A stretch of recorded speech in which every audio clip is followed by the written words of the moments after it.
The degree is framed, the job is stable, the income, respectable. On paper, she did everything right. She studied first, she built her career, and she stayed independent. Marriage and children can wait. That was the promise. You could have it all, if you planned correctly. But socioeconomic systems are not powered by slogans. They are powered by incentives and time. In several major Western cities, projections suggest that close to half of adults may be single within the next decade.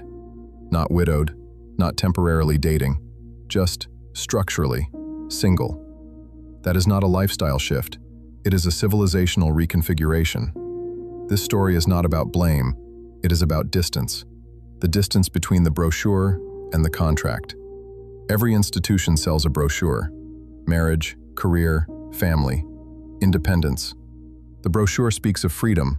The contract speaks of numbers, timelines, trade-offs, compounding effects. In your 20s, income curves often look similar for men and women. And women now outperform men in higher education across much of the developed world. Parity appeared real. Then something subtle happened. The first child arrived. Across developed economy research, women experience a sharp and persistent income divergence after childbirth. Not always immediately, not as a headline, but as a curve that quietly breaks. In several advanced economies, lifetime earnings for mothers average roughly 30% lower than for fathers.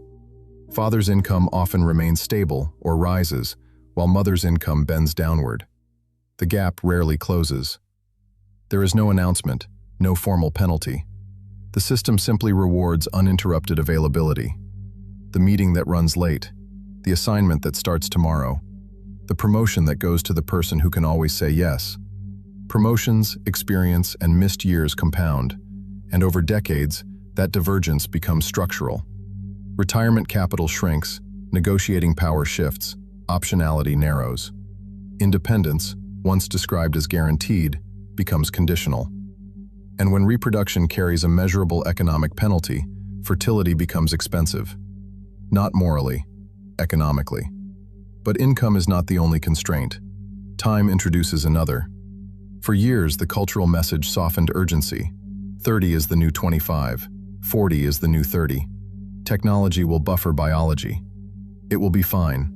Later will still be available. Yet biology does not negotiate with optimism.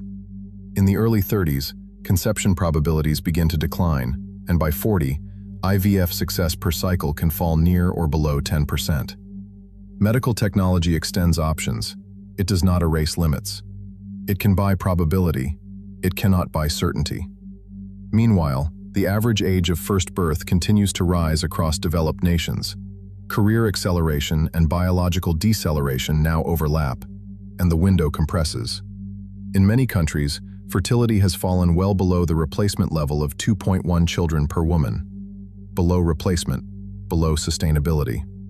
Fewer stable couples mean fewer children mean fewer future workers, and fewer workers mean greater pressure on pension systems, healthcare systems, and public debt. What appears to be a private adjustment accumulates into a macroeconomic constraint. And even when income aligns, even when timing works, another imbalance appears. The work that does not have a job title. Modern partnerships advertise symmetry. 2 incomes, shared responsibility, equal footing. But time use survey data tells a quieter story. Across developed economies, women continue to perform significantly more unpaid household labor. Cooking, cleaning, coordinating, planning, remembering. The visible tasks can be divided. The mental load rarely is. Someone has to notice. Someone has to remember. Someone has to keep the whole system running. The contract charges no money. It charges energy. Energy converts into trade-offs. Reduced hours, declined travel, leadership tracks quietly avoided. And the cost is delayed. It appears 10 or 15 years later. It is not always visible in one paycheck. It shows up as a ceiling you hit years after you agreed to the deal. And beyond labor and biology, another fragility emerges: relational volatility. The brochure sells emotional security. Find your person, build your team, create a buffer against chaos. but the contract operates inside a market of permanent alternatives. Dating apps, social platforms, old connections one message away.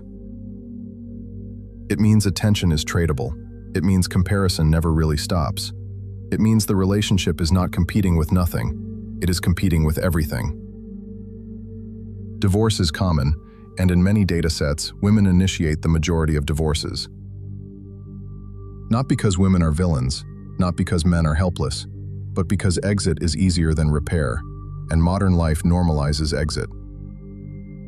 Inside relationships, many women report becoming the emotional regulator by default. They track tone, mood, conflict. They do the repair work. They schedule the conversations everyone wants to avoid. The cost is rarely dramatic. It is constant monitoring, constant adjustment, constant emotional labor that does not appear on any balance sheet. Long-term stability becomes conditional. Commitment becomes exposed to volatility. So adaptation begins, not loudly, not ideologically, but quietly. Delay commitment, diversify risk, reduce exposure. It looks like waiting longer before marriage. It looks like separate finances. It looks like preserving an exit. It looks like designing a life that still functions, alone. Now put the clauses together. A career structure that penalizes motherhood more than fatherhood. A biological window that collides with peak earning years. A domestic economy that assigns more invisible work to women. A relationship market that feels permanently open. The brochure still promises, you can have it all. The contract quietly states, not all at once, not without cost, not on the timeline you were sold. Zoom out. Lower marriage rates, later first births, smaller families, more adults living alone, aging populations. Fewer children does not only mean fewer workers, it also means fewer caregivers, smaller sibling networks, more elderly people supported by fewer adults for longer. That is why this topic is not gossip. It is infrastructure. It is fiscal math. It is the shape of the next 30 years. A family is not just a private arrangement. It is the unit through which societies reproduce workers, taxpayers, and caregivers. When participation declines, systems built on demographic renewal begin to strain. Pension systems, healthcare systems, housing markets, education systems. And the stress does not stay in policy papers. It shows up in housing shortages, in overloaded hospitals, in taxes that rise while optimism falls. When incentives drift too far from lived reality, people rarely revolt. They opt out, they delay, they recalibrate. And when participation declines long enough, institutions reorganize around the absence. Civilizations rarely collapse in fire, they contract through arithmetic. In episode 1, we examined how the legal contract of marriage can feel risky for men. In this episode, we examined how the cultural promise of having it all hides structural costs for women. Next, we step back further, beyond households, into population curves, balance sheets, aging societies. Alone by design. What happens when arithmetic replaces expectation?